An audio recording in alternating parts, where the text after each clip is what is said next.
Assalamualaikum warahmatullahi wabarakatuh. Halo kawan akurat. Berjumpa kembali dalam Akurat Talk, sebuah program dari akurat.co yang menyajikan obrolan yang menarik dari narasumber-narasumber yang inspiratif. Nah, dalam episode kali ini, Akurat Talk berkesempatan bersilaturahmi untuk ngobrol-ngobrol nih dengan salah seorang narasumber yang sudah dikenal masyarakat, khususnya dalam dunia perlindungan anak. Sosok beliau sangat familiar, bahkan sangat melegenda. Namanya sudah melekat di hati masyarakat Indonesia karena kiprahnya dalam dunia anak sudah 5 dekade atau setengah abad, teman-teman. Nah, kawan akurat, selain dalam dunia perlindungan anak, beliau juga aktif menciptakan karakter-karakter untuk anak. Nah, salah satunya adalah si Komo. Mungkin teman-teman masih ingat ya, yang suka buat macet jalanan. Nah, langsung saja bersama saya Rahman Sugedianto, jurnalis akurat.co. Inilah Profesor Dr. Seto Mulyadi, MSI Psikolog atau Kak Seto. Assalamualaikum Kak Seto. Waalaikumsalam warahmatullahi wabarakatuh, Kak Rahman. Ya. Apa kabar Kak Seto? Alhamdulillah tetap semangat dan tetap sehat. Ya. Alhamdulillah Kak Seto ya. Ya, Ngomong-ngomong, kami dari Akurat sangat terima kasih nih Kak Seto atas waktunya. Sama-sama, ya. Kami kan tahu bahwa Kak Seto beberapa kali ini Kak Seto kan suka membagikan kegiatan ya di medsos. Sekarang aktif ya, naik kereta, naik pesawat, ikut webinar ya. Kita alhamdulillah banget dapat kesempatan untuk ngobrol-ngobrol dengan Kak Seto. Iya, baik, terima kasih.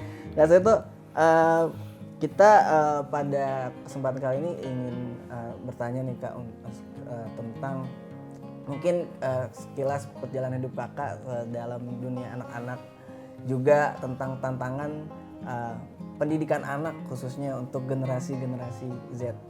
Apalagi Kak Seto sekarang usianya ini kurang lebih berapa sih Kak? Kalau boleh tahu 17 ya tadi ya? Ya, tahun ini 17, cuma dibalik. Dibalik jadi 17. Ya. Beda sama kebetulan aku umur 28 Kak. Jadi tapi aku udah nikah. Jadi kebetulan kita calon orang tua, kita pengen tahu juga dong. Mungkin ya untuk generasi-generasi kita bagaimana sih mendidik anak. Apalagi Kak Seto sekarang juga orang tua juga. Beliau adalah ayah dari 4 orang anak ya Kak ya? Iya, 4 orang anak dan kakek dari 3 cucu. Kakek 3 cucu. Iya. Beberapa kemarin juga Kak Seto sempat membagikan video dari 3 generasi antara Kak Seto ya Kak ya, 70 tahun dengan cucunya yang 7 tahun ya Kak ya? Iya. 7 bulan, ada yang 7 bulan juga Kak ya? Iya, iya. Betul. Oke baik Kak, jadi untuk pertanyaan pertama begini, Kak Seto kan kini aktif di beberapa media sosial Kak ya? Iya. Sampai netizen sampai sampai penasaran gitu loh Kak dengan gaya rambut Kakak gitu loh. Dan juga Kakak sangat aktif sekali gitu, loncat-loncat gitu loh. Loncat atap seperti itu. Nah, kita pengen tahu Kak, sebenarnya rahasianya apa sih Kak bisa aktif di usia yang sekarang ini loh Kak? Iya, saya kira sederhana ya. Jadi artinya itu tidak mendadak ya, dalam usia sudah lansia tiba-tiba dipaksa untuk loncat-loncat, dan tapi itu memang dari kecil ya. Dari umur 4 tahun saya sudah nggak bisa diem, lompat-lompat, udah naik ke atas pohon segala macam, jatuh udah berkali-kali lah begitu. Lalu sampai remaja juga demikian, sampai dewasa ya terus saya lakukan karena ini menjadi semacam kebutuhan ya. Kalau saya tidak bergerak, tidak keluar keringat dan sebagainya ya saya justru akhirnya mudah sakit, mudah masuk angin, mudah lemes, loyo dan sebagainya. Jadi dari dulu memang udah terbiasa gerak sehingga bagian dari kegiatan saya setiap hari ya tidak boleh lepas dari apa yang disebut gerak. Nah, gerak itu bisa olahraga, tapi bisa juga gerak bekerja, dari mulai menyapu, mengepel, mencuci baju, mungkin juga membersihkan jendela dan sebagainya sudah bagian dari kegiatan sehari-hari. Jadi akhirnya pada saat anak-anak dan menantu coba diabadikan, dalam media sosial. Nah, seolah-olah baru sekarang terjadi, padahal sudah dari dulu begitu. Padahal itu sudah kebiasaan sejak muda ya Kak, sejak Iya, anak-anak malah. betul, betul. Jadi tiada hari tanpa gerak lah istilahnya. Tiada hari tanpa gerak seperti itu, seperti bumi yang terus bergerak gitu. Jadi Betul. kakak sering hiperaktif gitu Kak ya, dari kecil atau gimana Kak? Ya, istilahnya mungkin bukan suatu hiperaktivitas, tapi ya aktif saja. Nggak bisa diem aja gitu Kak ya? Ya, artinya kado saatnya diam ya diam. Jadi saatnya bergerak, bergerak. Karena saya punya prinsip hidup sehat itu gembira. Nah, gembira itu singkatan dari huruf GEMBIRA. Apa tuh Kak Nah, gembira? G-nya adalah gerak, jangan mager. Gerak. Jangan mager nih, Iya. buat kaum rebahan ya jangan mager. Jadi jangan jadi kaum rebahan ya. Gerak. E-nya adalah emosi cerdas. Jadi marah, itu boleh marah, tapi marah yang cerdas tidak menutup pintu dengan kecepatan 100 km per jam gitu. Atau membentak, memaki. Tapi ungkapkan aja, ayah marah gitu kepada anak-anak misalnya. Karena waktu itu kan janji begini, belajar sama-sama misalnya. GEM-nya adalah makan dan minum teratur. Dan juga yang berkualitas lah gitu. Lalu B-nya ya bersyukur, beribadah, berdoa, itu B-nya. I-nya adalah istirahat. Saya juga atur waktu istirahat rata-rata 8 jam, 7-8 jam lah itu. Kemudian R-nya adalah rukun dalam keluarga, ramah kepada anak-anak, dan A-nya adalah tetap aktif berkarya. Gitu. Jadi di saat pandemi begini ya terus berkarya, apakah mengarang, menulis, membuat buku, penelitian, tapi juga mungkin mencipta lagu, berkarya mungkin juga melakukan kegiatan sosial, seperti kemarin di tengah pandemi kami juga sempat ke NTT misalnya, ke Sumedang, ke Lumajang ya. Lumajang, pada waktu Gunung Meletus. Gunung Meletus itu, tapi juga memberikan seminar kemarin di Sumedang, ke Cilacap, ke Cimahi, ke Cianjur dan sebagainya begitu. Jadi seperti itu kawan akurat, intinya resep dari Kak Seto adalah gembira seperti yang sudah disampaikan tadi. Betul, betul. Nah terus untuk orang tua sendiri Kak, dulu orang tuanya Kak Seto melihat Kak Seto yang bergerak itu apa reaksi dari orang tua? Ya, nah makanya saya salah satu alasan kenapa saya ingin juga membahagiakan anak-anak zaman now atau pengabdian saya pada dunia anak-anak adalah semacam balas budi. Karena saya belum pernah melihat anak zaman now yang lebih bandel dari saya waktu kecil. Masa sih Kak? Wah, ya itu bandelnya tuh nggak bisa diem, naik ke atas sana sini, kadang teriak. Ya, tapi tidak dimarahi, nggak boleh begitu gitu. Tapi akhirnya dibuang energi yang berlebihan tadi dengan ya dari kecil sudah latihan sudah biasa jogging ya, lari-lari keliling lapangan itu sudah biasa, tapi juga menari. Nah, menari kadang-kadang menari Jawa jadi raksasa. Jadi raksasa kan dengan gerakan kadang lompat, koprol dan sebagainya. Zaman kecil udah biasa itu. Tapi juga olahraga, ada main sepak bola, badminton dan pingpong. Kemudian melukis, ya menggambar juga udah biasa, coret-coret. Tapi juga mengarang, kemudian menari tadi, tapi juga ada tari Jawa yang halus dan sebagainya. Jadi energi tadi dibuang dengan kegiatan yang positif gitu. Kalau teriak-teriak ya akhirnya menyanyi. Pernah juga latihan band bocah waktu itu. Gitu. Jadi akhirnya tidak menjadi sesuatu yang merusak atau kemudian berlawanan dengan orang tua, tapi justru disalurkan dan diberi apresiasi oleh orang tua. Wah, kamu ternyata juara waktu di juara pingpong. Kalau main sepak bola juga, kalau jadi back, wah hampir tidak pernah kebobolan. Posisi lah. yang dulu saat main bola back ya Kak? Jadi back ya. Kebetulan saya kembar, jadi kita berdua jadi back. Luar biasa. Back yang paling tangguh saat itu. Kiper jadi tidak ada istilahnya kerjanya ringan nih kalau saat itu back ya Kakak. Betul ya. Jadi intinya itu tadi, orang tua sangat memahami dinamika saya dan juga saudara-saudara saya, lalu disalurkan dengan hal yang positif begitu. Jadi cukup berpikiran modern sekali ya Kak, orang tua Kakak saat itu. Boleh ya, memang ya tetap zaman dulu, tapi paling tidak mengerti anak, bahwa anak itu tidak ada anak yang nakal, tidak ada anak yang bandel, tapi aktif. Nah, aktivitas itu disalurkan dengan cara-cara yang tepat. Begitu. Jadi untuk pesan untuk orang tua sekarang nih, orang tua zaman now ya. Ya. Jadi harus lihat potensi anak seperti itu. Potensi anak ini bakatnya kemana seperti itu. Jadilah insya Allah seperti Kak Seto nih. Banyak sekali memang kita lihat karya-karya kakak banyak sekali ya Kak. Jadi kalau tadi dari masa kecilnya suka dengan kegiatan fisik, olahraga, bermusik juga, juga menulis juga. Nah dengar-dengar Kak Seto juga buat novel ya Kak ya? Iya, novel berdasarkan pengalaman saya ya, semacam autobiografi tapi dibuat novel dengan ada unsur imajinasinya begitu, dan ya dengar-dengar ada pihak yang mau mengangkat ke layar lebar. Oh seperti itu, jadi kita tunggu ya. Mudah-mudahan. Kawan Akurat, mudah-mudahan semoga apa yang diceritakan oleh Kak Seto bisa terwujud nih. Adaptasi filmnya.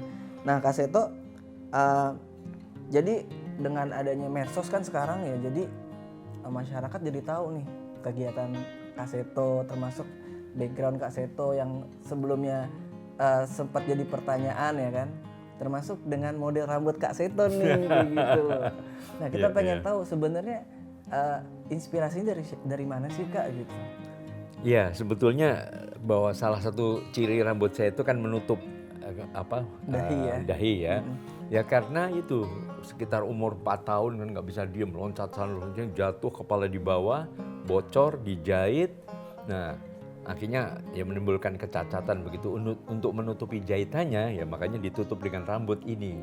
Waktu itu saya lihat model The Beatles waktu itu. Oh, seperti itu. Lalu Koes Plus, Koes Bersaudara waktu itu juga pakai poni begitu. Jadi ya sudah model itu yang ya terus terbawa sampai sekarang begitu. Tapi waktu itu masih boleh ya Kak? Zaman itu udah zaman Pak Harto ya Kak ya? Iya, zaman itu, zaman sekolah saya kira boleh juga. Karena aku dengar-dengar zamannya Pak Karno nggak boleh katanya gaya-gaya seperti itu. Iya. Paling nggak terlalu mirip-mirip seperti ya. Paling tidak pokoknya ada sesuatu yang menutup lah begitu. Tapi akhirnya bisa menjadi identitas untuk Kak Seto nih sampai sekarang. Iya. Nah, Kak Seto terus kan dengan adanya sekarang ada YouTube, adanya Instagram, media-media lain Kak. Nah, jadi tim Akurat kemarin menemukan Kak sebuah fakta yang mengejutkan. Jadi di YouTube itu ada sekitar 70 akun yang menamakan Kak Seto gitu. 70 ya? 70. Oh. Jadi aku hitung Kak kemarin sebelum aku sini aku riset ada 70 kurang lebih. Jadi ada fotonya Kak Seto lah seperti itu. Jadi kalau menurutku sih itu mungkin baik-baik aja kalau untuk positif ya Kak ya. Tapi kita nggak tahu juga nih kalau seandainya untuk sebaliknya. Nah respon Kakak gimana tuh Kak? Ya hadapi aja dengan tenang, dengan santai. Karena dulu juga pernah ada juga yang dari Instagram yang seolah nama saya tapi menghujat, sampai ada menghujat ulama dan sebagainya.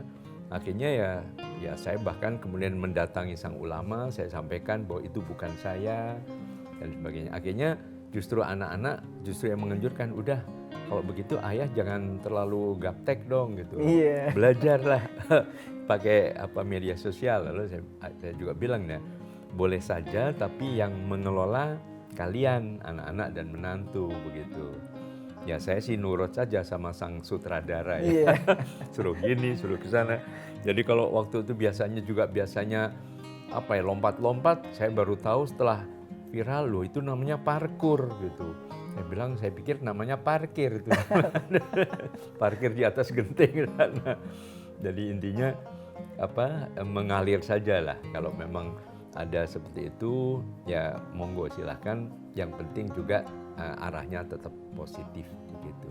Jadi karena akibat disalahgunakan itu Kak Seto dan keluarga akhirnya membuat sebuah akun yang verified ya, akun khusus Kak Seto gitu loh. Kalau nggak salah namanya Kak Seto Sahabat Anak ya Kak? Iya, itu juga ide juga dari anak-anak. Artinya ya selama ini kan saya bukan bosnya anak-anak, bukan, tapi sebagai sahabat lah. Sahabat yang penuh persahabatan, karena saya juga bisa belajar banyak dari anak-anak kan. Gitu. Jadi ya itulah yang dijadikan judulnya. Tapi sambil juga mungkin mengkampanyekan tadi kegiatan-kegiatan positif, misalnya ya tadi jangan mager, jangan jadi kaum rebahan, aktif, tapi juga mengajak para orang tua untuk mendidik putra-putrinya tetap dengan cara yang ramah anak, tidak dengan cara kekerasan. Intinya begitu kira-kira. Jadi aku ini Kak, ada sebuah slogan ya, tagline di YouTube itu yang sangat membuat bertanya-tanya. Jadi bangsa yang besar adalah bangsa yang mencintai anak-anak, seperti itu ya Kak. Itu dari Kakak sendiri atau gimana Kak? Apa maknanya Kak? Iya. Sebetulnya itu pengembangan dari apa yang disampaikan oleh Bapak bangsa kita Bung Karno. Dulu beliau mengatakan bangsa yang besar adalah bangsa yang menghargai pahlawan-pahlawannya. Jadi jangan lupa masa lalu.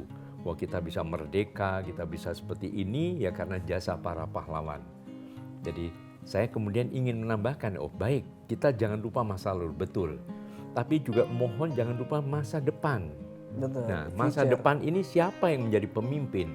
Siapa yang menjadi presiden, apa bupati, gubernur, menteri, atau mungkin direktur, berbagai perusahaan-perusahaan yang hebat, ya anak-anak sekarang.